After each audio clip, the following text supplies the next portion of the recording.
Hey, what's up guys? Dr. Jeremy Landry. Welcome to training number 4. I'm excited about this one. I mentioned this in the last video.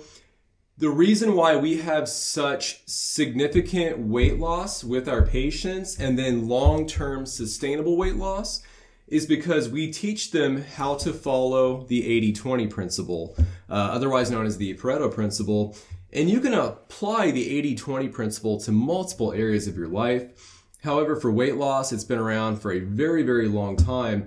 And it's one of the most effective solutions for quick weight loss, but again, long-term fat loss. So I'm really excited about the 80-20 principle for weight loss training. Before we dive into this, like always, quick disclaimer, I am not your primary care physician.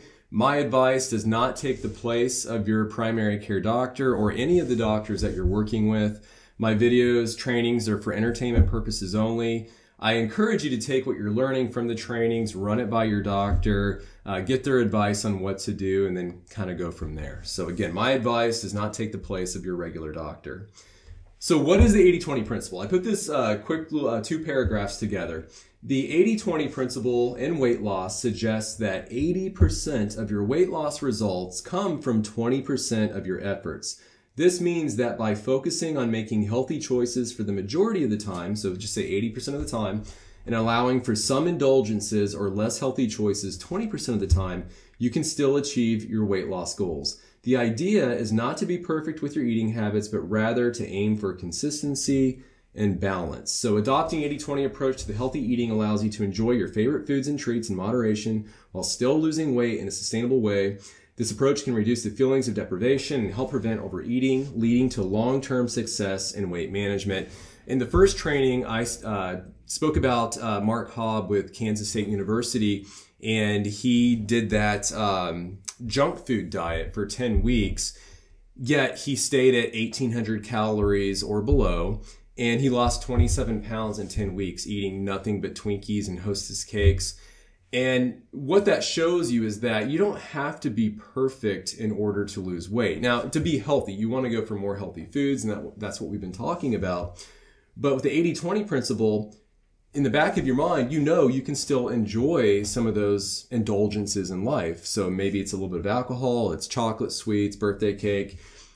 More times than not, psychologically, when you're told you can still enjoy things and you know you can still enjoy some of those bad things, the less likely you are to do it versus following a diet that tells you you have to cut those things out indefinitely. That makes you think about it even more and you end up wanting those things even more. And so that's really one of the big benefits of 80-20. So a couple studies. There's a study published in the Journal of the Academy of Nutrition and Dietetics found that individuals who followed a flexible and balanced approach to healthy eating, such as the 80-20 principle, rather than a rigid diet plan, were more successful in achieving and maintaining their weight loss goals over time. There's another study published in the American Journal of Clinical Nutrition found that weight loss programs, such as the 80-20 principle, that focus on small but sustainable changes in eating habits, such as reducing portion sizes and incorporating more fruits and veggies, were more effective in achieving long-term weight loss than programs that involved restrictive diets or extreme calorie cutting. I want to share a story with you guys. One of my best friends, he might actually be watching this, Dr. Howard Goodman. We've been friends for a really long time, and he's somebody who's helped me in the nutritional world quite a bit, and even helping me come up with more ideas for patients. So Dr. Goodman, he was 410 pounds at one point, and this is about 15 years ago. And he had a bunch of health issues, fatty liver disease, diabetes, the list goes on. And so to get weight off quickly, he had bariatric surgery, and ultimately he lost about 90 pounds. The problem was he had some pretty severe complications from the bariatric surgery, and as time went on, he put the weight back on again. At that point, as he kind of tells the story, he decided to take more of like an 80-20, 90-10 approach. And he was pretty strict. He cut out fruit completely. He cut out all red meat and just stuck more with chicken, turkey, seafood. But he went from 410 pounds to 190 pounds. And so that picture there on the right is him at 190. And lost obviously a significant amount of weight. And it took him a little over 2 years to do that. but he's maintained the fat loss because he has continued to allow himself to cheat once in a while. And he's also active. He goes on walks, he strength trains, he works out. But when he started out with all of this, he had really no exercise. He was so large, he couldn't really move. He got to a point where he started walking, and then walking turned into brisk walking, and that turned into some body weight exercises, and then getting a trainer. But ultimately, he's maintained the fat loss from an 80-20 lifestyle. Another example, I went to school with a guy, and his wife, and when we were in college, at her heaviest, she was 402 pounds. And she lost 250 pounds total by following the 80-20 principle. She did some intermittent fasting, low glycemic, low carb diet. But here's what's so cool. She had such great success with this. She had an article published in Women's Health. And you can actually go to Women's Health and read this article. And it's titled, "I combined the 80-20 rule, low glycemic diet, and intermittent fasting to lose 240 pounds. It took her just a little under 3 years to do this. But she's maintained the weight loss long term. Her husband, the last time I had heard, he had lost about 80 pounds on his own following the same protocol, and he's maintained it really well. So what should your plate look like 80% of the time? So there's different ways to apply this 80-20 principle.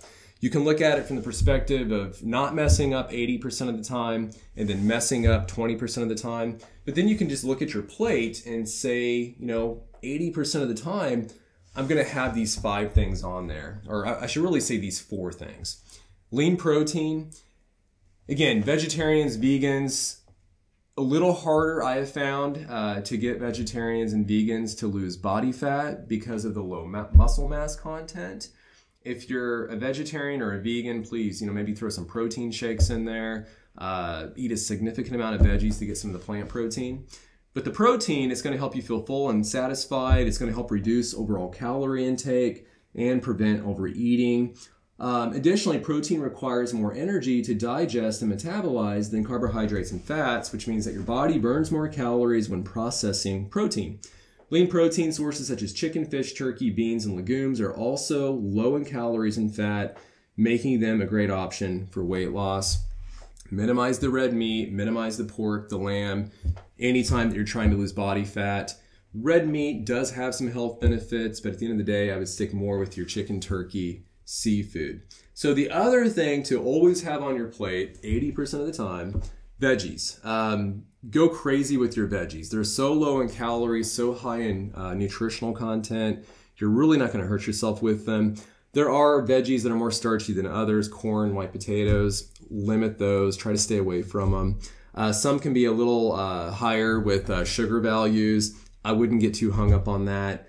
Eat a variety of color of vegetables. You're not going to hurt yourself with them. Healthy fats. Not that you have to do healthy fats, but doing some healthy fats in moderation can be healthy for you. And that's why it says on here, contrary to popular belief, not all fats are bad for you. In fact, consuming healthy fats like omega-3s and mono and polyunsaturated fats can have several benefits for your overall health. These fats help improve heart health by reducing bad cholesterol levels and increasing good cholesterol levels, but ultimately lowering the risk of heart disease. Healthy fats also aid in brain function, reducing inflammation in the body, boosting your mood and energy levels. Incorporating healthy fats into your diet can be as simple as adding nut seeds, avocados, fatty fish like salmon, and olive oil to your meals. So please don't go and do keto. I would recommend, though, throwing in some healthy fats with some of your meals, but don't make fat bombs and live on sticks of butter and plates of bacon. Fruit. I talk a lot about fruit. It's good for you. It's loaded with vitamins, minerals, antioxidants. It can help decrease the risk of chronic health issues. I do recommend, though, when you're losing body fat, I would keep the fruit on the lower side or stick more with your berries, blueberries, blackberries, raspberries, some of those low glycemic fruits. Fruit can have a lot of sugar, and at the end of the day, whether it's fructose, sucrose, it's going to spike insulin at some point. It's going to raise your blood sugar levels. That's why a lot of type 2 diabetics, their endocrinologists will tell them to cut back on the amount of fruit or stick with the berries. And then that's where number 5 comes in, carbs. Your unhealthy carbs will be your white rice, your white potatoes, your white pastas, your white tortillas. Those are really high in sugar, But your healthy carbs are the brown versions. So your whole wheat tortillas, sweet potatoes, quinoa, whole wheat pasta. There's fiber associated with those whole grains, which is a prebiotic. It feeds the healthy gut bacteria. Really, really good for the gut. And what I actually recommend, so 80% of the time, your plate should have really these 4 things on there. Again, minimize the fruit, but the protein, veggies, healthy fats, and maybe some berries, that's what 80% of your plate should look like. The other 20% of your plate, I would put some carbs on there if you want the carbs.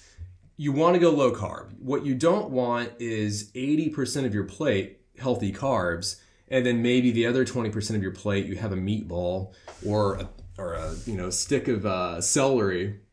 Go heavy on the protein, veggies. Incorporate some of those healthy fats, but keep those healthy carbs a very small part of your plate. I would say 20% or even less, but don't be afraid of incorporating some healthy carbs in there. Now, in general, the other 20% of the time, you're just going to screw up. This is what we keep talking about. And it's not really screwing up per se. You're allowing yourself to live life. My wife and I love craft beer. I talked about that in training number 1. We enjoy having craft beer. For date nights, we enjoy going out to breweries. It gives us something to look forward to, but we don't do it all the time. We like ice cream. The kids love ice cream, our son and our daughter, but we don't do it all the time, and we don't keep ice cream in the house because we end up eating it more than we should. But allow yourself to enjoy these things. It'll give you something to look forward to, gives you more motivation to work out, to drink water, to live a healthy lifestyle. And at the end of the day, it's all about balance. And, as everybody says, it's all about moderation. And it really is. You got to find that balance in your life. And what may be good balance for you is not very balanced for somebody else. There's no cookie cutter approach, but find balance that works well for you. And so lastly, you're not going to be 100% with anything that you're doing. But the goal is to shoot for 100%. Always do the best job you can do. Shoot for 100%, but I can guarantee you, you're going to end up around 90%, 80%, or even 70% on most days. So what do they say? Shoot for the stars, or shoot for the moon. Even if you miss, you'll land among the stars. Kind of think about it like that. So training number 5. And actually, what I was going to say, training number 5 will be the final training, but I've actually created a bonus training that's going to come after this, which I'm really, really excited about. So stay tuned for that. But tomorrow we're going to do training number 5, which is the importance of a healthy gut for weight loss. You might be aware of this, maybe you're not. Most weight issues are a gut issue at the end of the day, and most health issues in general are a gut issue at the end of the day. So I'm really excited about tomorrow's trainings. And as a reminder, if you haven't watched the first 3 trainings, go back, watch those in order. They're not very long. I've shot these in a specific sequence on purpose. So go back, check those out. Also, with tomorrow's training, training number 5, I'm going to talk about an offer for you guys. A turnkey solution where you can take everything you've learned in these technically 6 trainings, including that bonus training, where you can take all 6 of these things that you've learned over the past 5 days and incorporate it with the turnkey solution we have to help you get the weight off even faster, and also have accountability at the same time and have a actual clinical way of doing this. A tried, true method that we've used for years and years in our clinic with our weight loss clients. So definitely tune in for training number 5 tomorrow, and I'm going to dive into the details on that. So see you tomorrow.